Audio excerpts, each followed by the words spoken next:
I tried doing Spark while working full time and going to school, and this is how it went. So if you guys don't know what Spark is a gig platform where you can get orders that range from shopping orders or delivery only orders.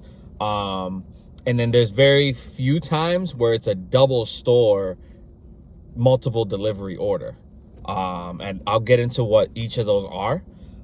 So let's start with the first, the shop and deliver, right? So it's what it is. You're shopping for the customer's order and you're dropping it off. Sometimes you'll get 2 customers, sometimes you'll get 3. If you guys are familiar with the Instacart platform or Ship platform, it's the same exact way, except it's Walmart. And because Walmart's I think that's the only store that you ever have to shop at. Because they also have Lowe's, Home Depot. I think there's some beauty stores, but those are already shopped for, and those are already picked by the people that already work there, right? So very maybe around like 40% of the time there will be shop only orders. And these are super easy. In my opinion, it's a lot quicker than how Instacart is, because with Instacart, they had so many stores on the platform. Every store was different. I would shop at Market Basket, which is in the Northeast. Shaw's was different. What's that place? There was this other store, I forget the name of it, where wherever the order was in the app, it would tell you where it was in the store. So it'd be like, oh, this bag of chips is in aisle A, on the left side, and blah, blah, blah, right? It told you exactly where it was. Most of the time, about 95% of the time, it was correct, unless the store kind of rearranges the products, which they always do to make it, keep it fresh, all that stuff.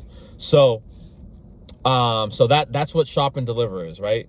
Now, the main method that I like taking orders are the bundled orders. So sometimes there's a customer, well, maybe they'll live like 15, 20 miles away, and it'll pay extra. Maybe they'll leave a tip, and you won't have to shop for it. It'll just be a deliver only, but maybe it's just a hassle to get to the place or whatever, or maybe it's a really big product. They do offer extra pay for that. I will put the link to the Spark driving platform on here for you guys that are interested. But I think honestly, out of all the apps that I've ever done, Instacart is up there. Spark is also up there. And as the video says, I was able to do it while working full time and going to school full time. So it's super, super flexible. Most of the time though, I've noticed though, on some mornings on the weekends, it's slow. But then like other weekends, it's busy. I don't know. I still haven't found the pattern with it, but for the majority of the time, the weekends are like slower than the weekdays. It's very weird. And I think this depends on the area, because I have a buddy down in Tennessee, and he says he gets orders like nonstop, and like he doesn't have to drive far.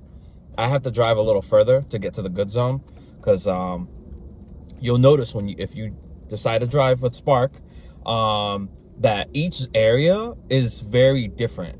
The way the store is, how quick they are loading the orders, how the customers are in that area, stuff like that.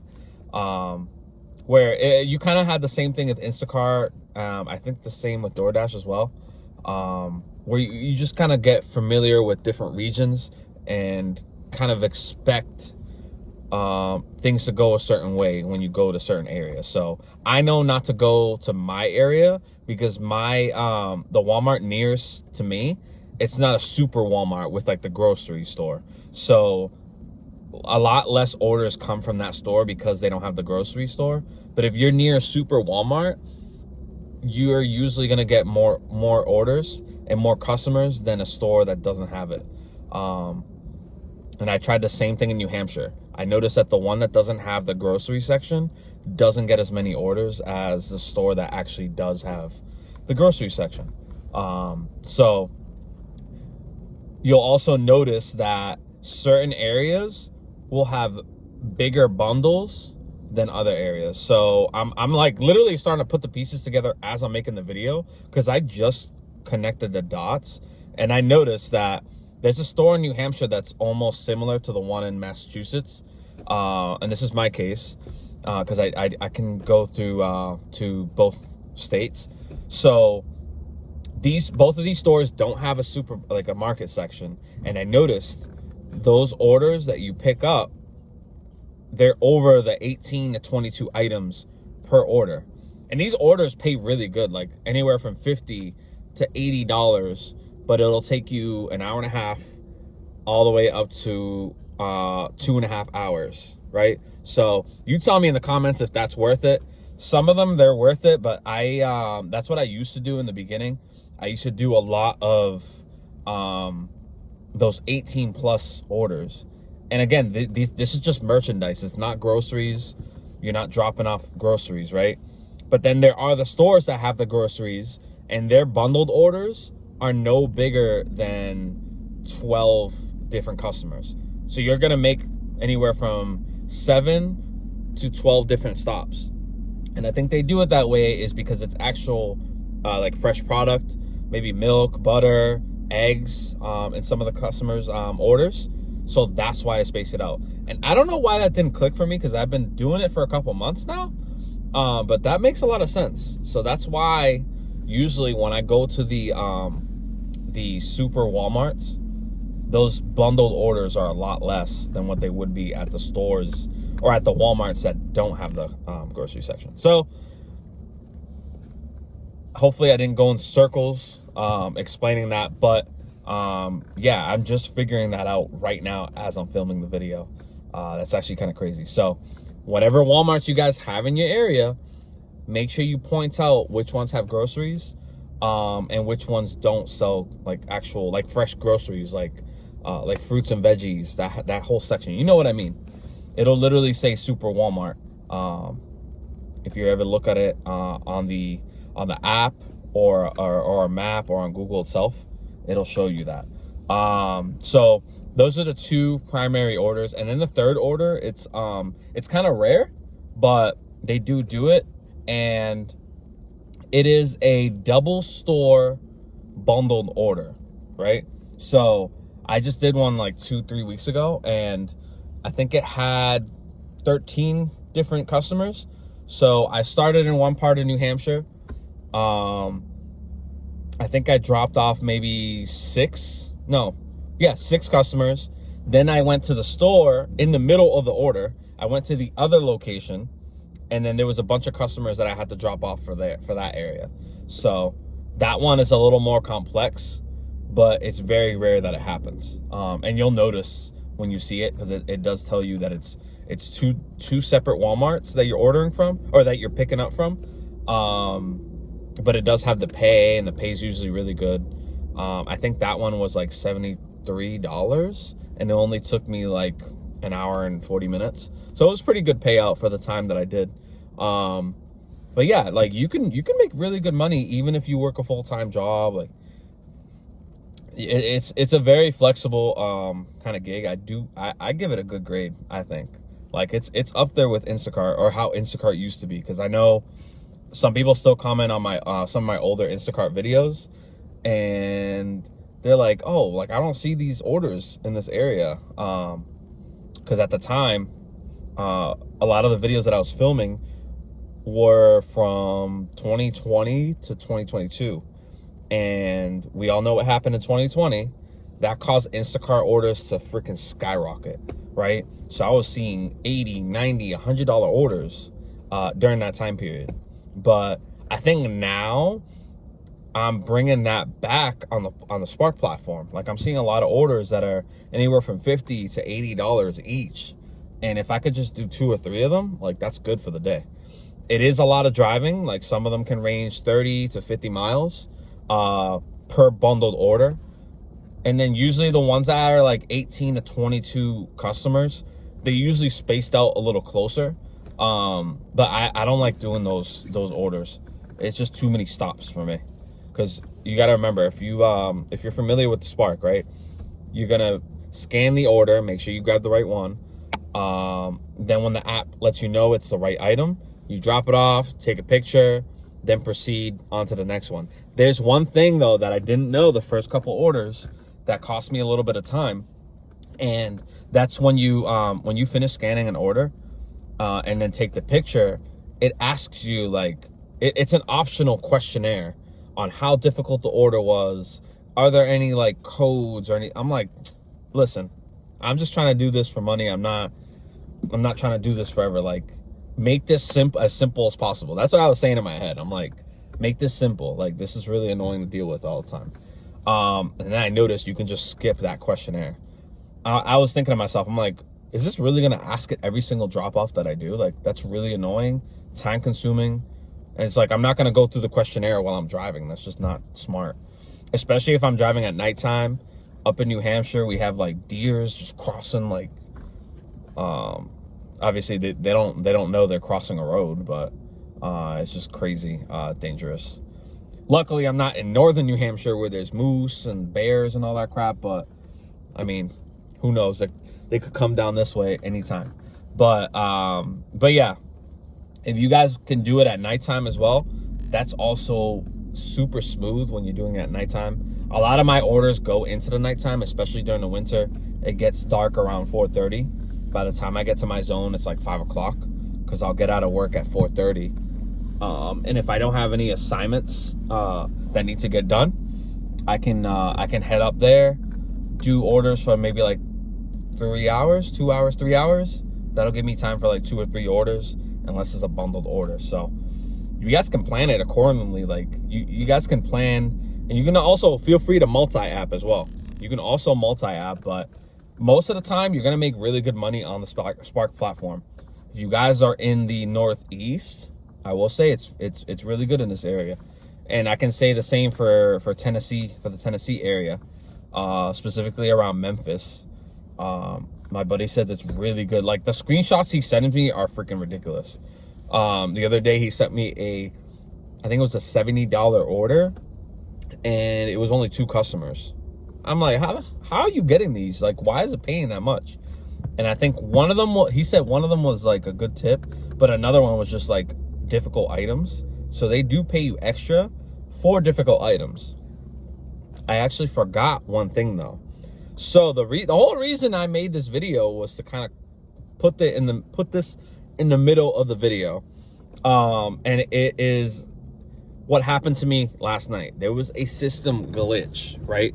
There was a glitch that happened where some orders that have like either medicine or alcohol, there's an option for the customer before they place an order. It prompts them to say like, oh, I want a signature with this, or oh, I want to give a passcode to the driver or whoever's dropping it off.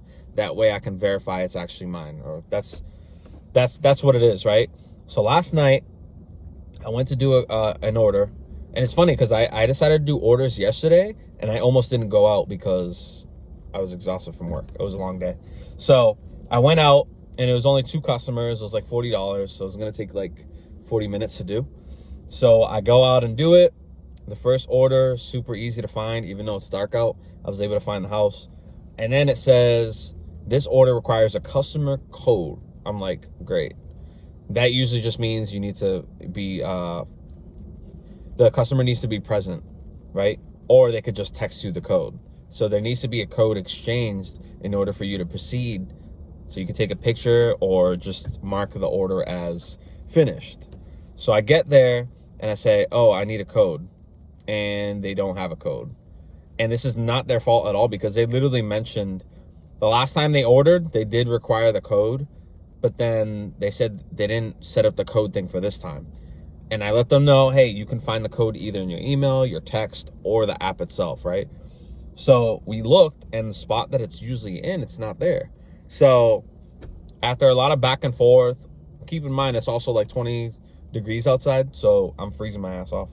I kept getting transferred by Walmart, and that was the thing. Like, this is such a simple issue; it should have got solved, but I got transferred like 6 different times, and I was really annoyed. I'm like, all right, like I really don't want to bring this customer's stuff back because they literally have the stuff in their hands, and yeah, I just felt bad. I eventually had to bring it back, and like the support just wasn't able to help. the support for Spark only helps with driver issues, but this was like a customer issue technically, because there was no password being generated on their end. So it was like a weird glitch that was happening. So I literally had the groceries there for them, and I literally had to bring it back to the store, which they do pay you full, like they still give you the full pay, I think, for the order. But it just sucked, because like if I ordered something and it's literally in my hands, but I can't have the stuff that I paid for because of a technical issue with the app, I'd be annoyed. Like, I was annoyed for them because of that situation. So that happened last night, and in my head I was like, why? Like, this is such a waste of time. Why am I doing this? And keep in mind, that's the first time I ever had an issue in months from being on the Spark platform. I think I've been doing this since the summer. I had to look back, but I've never had issues whatsoever like this. So this is a first, but everyone's gonna have like an annoying situation when it comes to any of these apps. Like, it'll happen eventually, but I think the thing to remember is you don't want to waste time on it. Like me, what I did last night, I shouldn't have done that. Like, I should have just said, okay, well, I can't drop this off if there's no code. Because ultimately, like, I eventually had to bring it back regardless. So I could have saved that 30 minutes that I just wasted being out in the cold. And again, it wasn't the customer's fault. It wasn't the store's fault. It was the app that was having issues, because I was getting a prompt to put in a password, but the customer didn't have that prompt on their side, right? And there's nothing I can do to kind of bypass that. Or I'm using cybersecurity terminology here, but if anyone knows what a brute force attack on a password is, it's when you try every single possible combination. And I knew that with 4 digits, I think it was 10,000 possible combinations. And I'm like, I'm not going to sit here and do 1111, 2222, 1212. Like, no, I'm not doing that all night. So I knew I couldn't brute force the password. And yeah, it was just, I had to bring it back. Still got paid for it, which is cool, but I felt bad for the customer. So I did Spark full time, and I was working full time and going to school full time. So would I recommend this? Yes, I would recommend this, but there's a 3 or 2% chance, just like any app, that you're gonna have an annoying situation that you're gonna have to deal with. Maybe it's an annoying customer, maybe it's an app issue, maybe it's a store issue, but you're probably gonna have an annoying situation. But this, just like a lot of other platforms, it's super worth it to get on. So I'm gonna do y'all a favor, and I'm gonna put the link to sign up. It's my referral code. I believe we both get some sort of bonus. I think they're very secretive with it. They don't tell us how much we get, but I think it varies per area, right? So when I first signed up, I wasn't able to sign up right away. I actually kind of forgot about the app, and then randomly when I stopped doing Lyft, I just decided I didn't want to do Lyft anymore. Like, I got so sick of doing Lyft, and I just started doing this, and I was like, I think this one could be something. Like, it just came around at the right time, right? So I don't know if God put that in place, and it was just weird timing, but it worked. So, but yeah, if you guys are interested in making some money, definitely jump on that Spark platform. So like I said, I'm gonna leave the link down below for you guys, but I will catch you on the next one. And YouTube's gonna recommend to watch this next video here. I suggest you watch it if it's mine, but I'll catch y'all later. Have a good one, guys.